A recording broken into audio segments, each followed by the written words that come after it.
अगर आपके सामने बिल्कुल आपकी ही शक्ल सूरत वाला इंसान खड़ा हो जाए और आपकी पत्नी भी आपको ना पहचान पाए तो आप क्या करेंगे?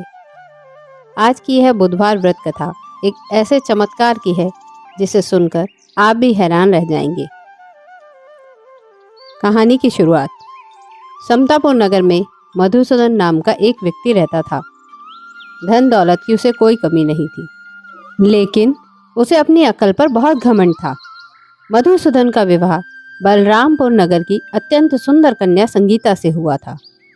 कुछ समय बाद एक दिन मधुसूदन अपनी पत्नी को ससुराल से लाने बुधवार के दिन बलरामपुर पहुंचा।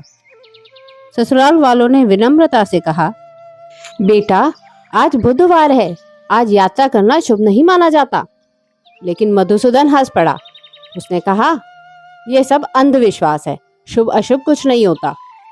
बस यहीं से उसकी परीक्षा शुरू हो गई। दोनों पति पत्नी बैलगाड़ी से अपने घर को निकल पड़े। अभी मुश्किल से 2 कोस ही चले होंगे कि अचानक गाड़ी का पहिया टूट गया। मधुसूदन को झटका लगा, लेकिन वह फिर भी नहीं समझा। दोनों पैदल ही आगे बढ़ने लगे। कुछ दूर चलने पर संगीता को तेज प्यास लगी। मधुसूदन ने उसे एक पेड़ के नीचे बैठाया और बोला, तुम यहीं बैठो, मैं पानी लेकर आता हूँ।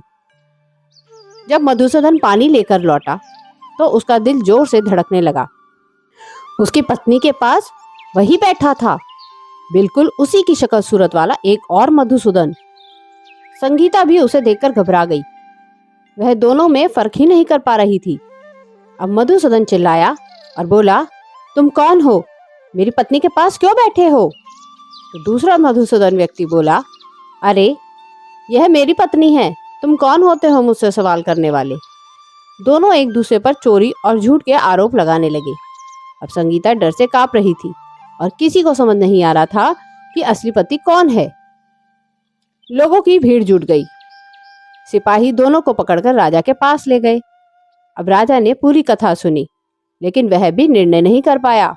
यहाँ तक कि संगीता भी अपने असली पति को पहचान नहीं पाई। अब राजा ने आदेश दिया कि दोनों को कारागार में डाल दिया जाए।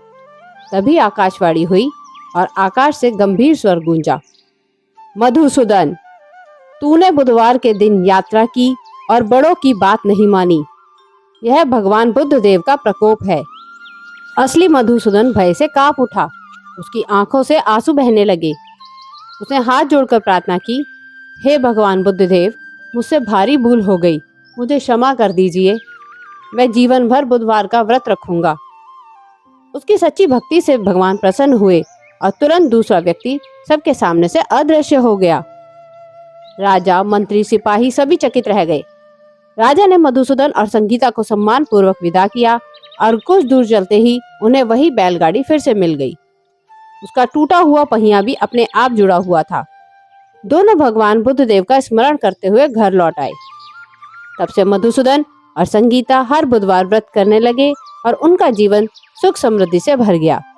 जो स्त्री पुरुष श्रद्धा से बुधवार का व्रत करते हैं और यह कथा सुनते हैं, भगवान बुद्ध देव उनके सभी कष्ट हर लेते हैं।